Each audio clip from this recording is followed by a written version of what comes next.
కాలేదన్నారు. కొడాలి నాని కోల్కతాలో అరెస్ట్ చేశారంటూ వచ్చిన వార్తల్ని ఆ ప్రచారాలకి కొలంబో వెళ్తుండగా అడ్డుకున్నారటువంటి వార్తలకి లుకౌట్ నోటీసులు జారీ చేసినట్టుగా మీడియాలో వచ్చిన ప్రచారానికి మొత్తానికి కొట్టిపారేశారు వైసీపీ నేతలు. కొడాలి అనుచరులందరూ కూడా ఈ వార్తని పూర్తిగా అవాస్తవం అంటున్నారు. తాను హైదరాబాద్లోనే ఉన్నానంటూ క్లారిటీ ఇచ్చారు కొడాలి నాని. తనకి ఒక రకంగా ఆయన వ్యంగ్యంగా కూడా మాట్లాడిగా సోషల్ మీడియాలో ప్రచారం జరుగుతోంది. తనకి Aadhaar card, PAN card, licence తప్ప ఎటువంటి పాస్పోర్ట్ లేవు, ఎక్కడికి పోదలుచుకోలేదు, పోలేను, హైదరాబాద్లో ఉన్నా, నా నివాసంలో ఉన్నాను, వచ్చి కావాలంటే తేల్చుకోండి అన్నట్టుగా ఆయన మాట్లాడిగా అర్థమవుతోంది. కానీ ఆయనకు లుకౌట్ నోటీసులు జారీ చేసిన మాట అయితే వాస్తవం అన్నట్టుగానే అటు పోలీసులు చెప్తున్నారు. కానీ ఆయన ఇప్పుడు అరెస్ట్ అయ్యేది మాత్రం కేవలం ఒక అవాస్తవం అంటున్నారు. ఆయన ఎక్కడికి వెళ్ళలేదు. ఆయన PAN card, licence and Aadhaar card తప్ప తనకి పాస్పోర్ట్ లేదు, ఎక్కడికి వెళ్ళాలనే ఆలోచన లేదు. నేను భయపడడానికి నేనేమి ఆషిమాషి వ్యక్తిని కాదు, ఒక రకంగా టీడీపీ కార్యకర్తని కాదు భయపడడానికి, వైసీపీ జగనన్న అభిమాని అంటూ కూడా ఆయన మాట్లాడినట్టుగా తెలుస్తోంది. సో ప్రస్తుతానికి కొడాలి నాని అరెస్ట్ కాలేదు అనేది మాత్రం వైసీపీ శ్రేణులు ఆయన అభిమానులు చెప్తూ ఉన్నారు. ప్రస్తుతానికి మనతో పాటుగా వైసీపీ పార్టీకి సంబంధించినటువంటి రాష్ట్ర కార్యదర్శి వెంకటరెడ్డి గారు ఉన్నారు, మాట్లాడదాం. వెంకటరెడ్డి గారు, కొడాలి నాని అరెస్ట్ అయ్యారా లేదా, ఇంతకీ వాస్తవం ఏంటి? కొడాలి నాని అరెస్ట్ పైన పెద్ద ఎత్తున వార్తలు ప్రచారంలో ఉన్నాయి. ఏకంగా ఆయన చెవిరెడ్డి భాస్కర్ రెడ్డి బెంగళూరులో నుంచి కొలంబో వెళ్తుండగా అరెస్ట్ చేశారు. ఇప్పుడు కొడాలి నాని కూడా కోల్కతా నుంచి కొలంబో వెళ్తుండగా అరెస్ట్ చేశారని తెలుస్తోంది. అప్డేట్స్ ఏంటి? అంటే నిజంగా అరెస్ట్ జరిగిందా, జరగలేదా? ఎన్నిసార్లు అరెస్ట్ చేస్తారు సార్ కొడాలి నాని గారిని? తెలుగుదేశం వాళ్ళ సోషల్ మీడియాని అడుగుతున్నా. 2 రోజులకు రోజు అరెస్ట్ చేస్తారు ఏంటి కొడాలి నాని గారిని? కొడాలి నాని గారిని అరెస్ట్ అని చెప్పి సంవత్సరం నుంచి ఒక 100 తమ్ముళ్ళు చూసుంటాను నేను. సంవత్సర కాలంగా ఈ రోజు కొడాలి నాని అరెస్ట్ చేసి లాక్కెళ్లారు, అరెస్ట్ చేసి లోపలేశారు.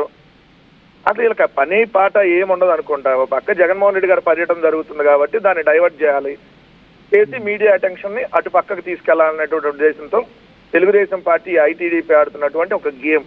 కొడాలి నాని గారికి అసలు ఏడాది కాలంగా చాలా సార్లు ఆ వార్తలు చూసానని చెప్తున్నారు. ఐటీ సెల్ ని మీరు విమర్శిస్తున్నారు. మరి ఇన్ని సార్లు అరెస్ట్ చేస్తున్నాం అని చెప్పి ఇంతవరకు అరెస్ట్ చేయకుండా ఉండడం, అది వాళ్ళు మీకు భయపడుతున్నారన్నట్ట, లేకపోతే అరెస్ట్ చేయలేమన్నట్ట, లేకపోతే కొడాలి నాని గారికి ఎటువంటి తప్పు తెలియదు, ఆయన చాలా నిక్కచ్చిగా ఉన్నారన్నట్ట, ఎలా భావించాలి? మీరు ఎలా చూస్తున్నారు? కాదండి, మేము చంద్రబాబు నాయుడు గారిలా కొడాలి నాని గారి మీద ఏమైనా 24 కేసులు ఉన్నాయా? లేదంటే ఏమన్నా మద్యం కుంభకోణంలో ఏమైనా బెయిల్ మీద ఉన్నాడా? లేదంటే స్కిల్ డెవలప్మెంట్ లో రోగాల మీద ఏమైనా బెయిల్ మీద ఉన్నాడా కొడాలి నాని గారు? ఆయన హైదరాబాద్ లోనే ఉన్నాడు. అరెస్ట్ చేసుకోవాలంటే చేసుకోమని చెప్పారు. వీళ్ళ అరెస్టులకి ఎవడన్నా భయపడతాడా? వైఎస్ఆర్ కాంగ్రెస్ పార్టీ మా ఆఫీస్ బయట గేటు బయట ఉండేటప్పుడు కుక్క కూడా బయటపడదని చెప్పండి. మేమన్నా వెళ్ళి అమిత్ షా గారు కాళ్ళు పట్టుకొని లోకేష్ లాగా చంద్రబాబు నాయుడు గారికి బెయిల్ ఇప్పించుకోము. ఓకే, ఒకటి క్లియర్ గా చెప్తున్నా, కొడాలి నాని గారికి ఎవరు అరెస్ట్ చేయలేదు. కొడాలి నాని గారు హైదరాబాద్ లో నిజంగా మీరు అంటున్నట్టుగా మీరు గేటు బయట కుక్కల దాకా పోలుస్తున్నారు. అది బహుశా నేను దాన్ని ఏకీభవించని దాన్ని తప్పుగా చూస్తాను, ఎందుకంటే అక్కడ దాకా అవసరం లేదు, మనం కొంత కన్ఫైన్డ్ గా మాట్లాడుకుందాం. సో కొడాలి నాని గారు నిజంగా ఆ రకంగా భయపడకపోతే హైదరాబాద్ లోనే ఉంటున్నారు, పార్టీ కార్యక్రమాలు కూడా దూరంగా ఉంటున్నారు. ఆయన జగన్మోహన్ రెడ్డి పిలిచేటువంటి పిలుపులకు దూరంగానే ఉంటున్నారు, ఆయన ఇచ్చేటువంటి నిరసన కార్యక్రమాలు దూరంగానే ఉంటున్నారు. హైదరాబాద్ లో తిష్ట వేసుకొని హైదరాబాద్ లో ఉండాల్సి వస్తుంది. భయం కాకపోతే దీన్ని ఏమంటారని అటు టీడీపీ క్వశ్చన్ చేస్తే ఏం సమాధానం చెప్తారు? అంటే మీకు ఆయనకు ఆరోగ్య సమస్యలు ఉన్నాయి, మొన్న కూడా బైపాస్ సర్జరీ అని మీరు చూశారు. చూసి కూడా అలా అట్లా మాట్లాడటం అనేది ఆ మాట్లాడే వాళ్ళు కరెక్ట్ కాదంటున్నా. ఎందుకంటే ఎవరికైనా ఆరోగ్య సమస్యలు ఉంటాయి. ఇప్పుడు ఆయన మొన్న సర్జరీ అయింది, చూశారు మీరు, అందరికీ తెలుసు. సో ఏజీ హాస్పిటల్ నుంచి తర్వాత ముంబైలో హాస్పిటల్కి వెళ్ళి సర్జరీ అయినటువంటి పరిస్థితి. సో రెస్ట్ ఉండాలి కంపల్సరీ. దానికి ఏదో రాలేదు, ప్రోగ్రాంలకు రాలేదు, భయపడి రాలేదు. ఇది ఎట్లుంటదంటే జగన్మోహన్ రెడ్డి గారు తాడేపల్లిలో ఉంటేనేమో ఎందుకు తాడేపల్లిలో ఉన్నాడు, బెంగళూరు వెళ్తే ఎందుకు బెంగళూరులో ఉన్నాడు. కానీ ఒకప్పుడు అంతా యాక్టివ్ పాలిటిక్స్ కదా, యాక్టివ్ పాలిటిక్స్. కొడాలి నాని అంటేనే ఒక ఫైర్ బ్రాండ్, వల్లభనేని వంశీ అంటేనే ఒక ఫైర్ బ్రాండ్. ఇటువంటి ఫైర్ బ్రాండ్లు అన్నీ కూడా ఒకరేమో జైల్లో, ఇంకొకరేమో ఆంధ్రప్రదేశ్ రాష్ట్ర ప్రజలకి దూరంగా ఉంటుంటే డెఫినెట్ గా కొంత అనుమానాలు, విమర్శలు, సద్విమర్శలు కామన్ గానే వస్తూనే ఉంటాయి. సో కొడాలి నాని విషయంలో ఆ రకంగా విమర్శలు వస్తున్నాయి అనుకోండి. ఒక సంవత్సరం ఆ తెలుగుదేశం వాళ్ళు ప్రశాంతంగా ఉన్నారు కదా, వాళ్ళకి ప్రశాంత అవసరం లేదని అనుకుంటే వచ్చి మాట్లాడతారు. మైక్ తీసుకుని వాళ్ళ ఇంటికాడికి ఇవ్వండి. మళ్ళీ కొడాలి నాని గారిని ఆల్రెడీ వల్లభనేని వంశీ గారిని అరెస్ట్ చేసినప్పుడు కొడాలి నాని గారు చెప్పారు కదా, ఆ రోజు జైలు దగ్గర కొడాలి నాని గారిని మీ ప్రెస్ వాళ్ళందరూ కదా ఇంటర్వ్యూలు చేసినప్పుడు చెప్పారు కదా, పెట్టుకోమని ఈ కేసులకు ఎవరు భయపడతాడని.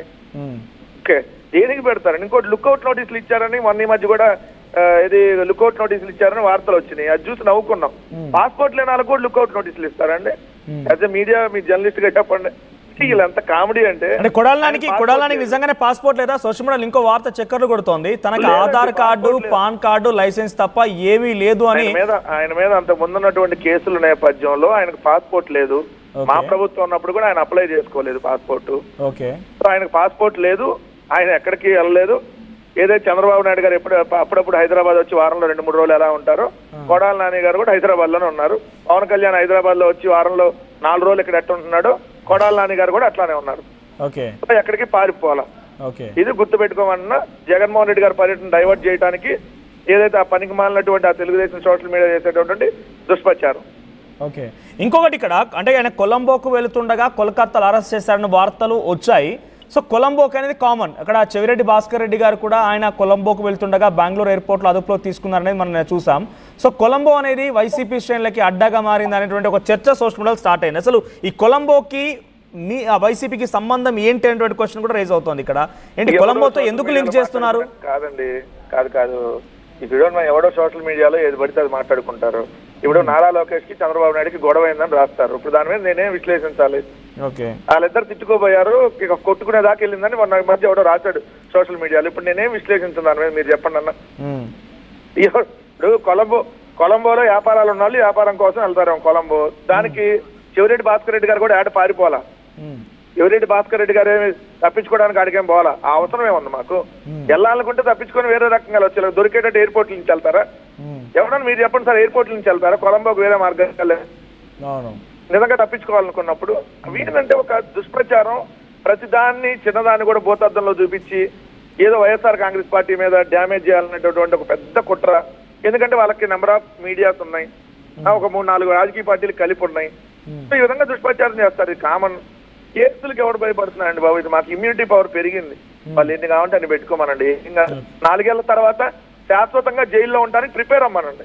ఇప్పుడు మమ్మల్ని వార్నింగ్ ఇస్తున్నారా?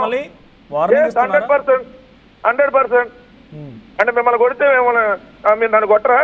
డెఫినెట్ గా మరి అంతే కదా. దానికి రాజకీయాల్లో ఇటువంటి ఆరోపణలు రావడం, అధికారంలో ఉన్నటువంటి ఆ పార్టీ వాళ్ళకి ఉండాలి ఆ బుద్ధి. అధికారంలో ఉన్నటువంటి ఈ కోట పార్టీకి ఆ బుద్ధి ఉంటే ఇలాంటివి చేయదు. ఈ రోజు జగన్మోహన్ రెడ్డి గారి పర్యటన ఉంటే పోలీసులను పెట్టి అంతా అడ్డుకోవాల్సినటువంటి అవసరం ఏంటి? సో ఈ విధంగా లేదంటే తప్పుడు కేసులు పెట్టి లిక్కర్ స్కామ్ జరిగిందంట. ఈ 4 సంవత్సరాలు ఛాలెంజ్. ఈ ప్రభుత్వంలో ఉన్నాడు ఎవడన్నా మగాడైతే 4 ఏళ్ళు టైం ఉంది నిరూపించమనండి. 4 ఏళ్ళు టైం ఇస్తున్నాం. లిక్కర్ లో స్కామ్ జరిగిందా నిరూపించమనండి. ఉందా లేదో పని చేద్దాం. 2014-19 మీ ప్రభుత్వంలో మద్యం దాని గురించి, 2019-24 మా ప్రభుత్వంలో మద్యం దాని గురించి సిబిఐ ఎంక్వైరీకి సిద్ధమా? మేము సిద్ధం. ఎందుకు ఊరక చేతగానే మాటలు వాళ్ళు? ఏదో అధికారం ఉంది కదా, ఓ 10 మంది పోలీసులను అడ్డం పెట్టుకొని ఓ తప్పుడు కేసులు పెట్టి అరెస్ట్ చేస్తామంటే పోతాం జైలుకి. తర్వాత ఏమైందండి? తర్వాత వస్తాం కదా, ఏం చచ్చిపోం కదా. తర్వాత ఎక్కడికి పోతారు వీళ్ళు? ఆ రోజు ఉండమనండి వెళ్ళని. మీ టైంలో మరొక 2 మినిట్స్ తీసుకుంటాను. ఇక్కడ నేను ఏమంటున్నానంటే, ఇక్కడ ఈ వార్తలు జరిగిన నేపథ్యంలో వార్తా ప్రచారంలో పెద్ద ఎత్తున మేము కూడా ఈ వార్త నిజమే అనుకొని మేము ప్రచురించడం జరిగింది. ఈ విషయంలో కొడాల నాని మీరు ఇంటిదాకా అంటున్నట్టుగా ఆయనకి కొంత అనారోగ్య బారిన పడ్డారు, సర్జరీ చేసుకున్నారు, వచ్చారు. అయితే ఈ సమయంలో ఆయన అరెస్ట్ చేయడం కరెక్టేనా అనంటే గంట సమయంలోనే సుమారుగా 3-4 వేల మంది ఆ పోలింగ్లో పాల్గొన్నారు. 90% మంది ఎస్ అని సమాధానం చెప్తున్నారు. అరెస్ట్ చేయడం సబబే అంటున్నారు. ఇంకా కామెంట్స్లో అయితే 3rd డిగ్రీ చేయాలంటున్నారు.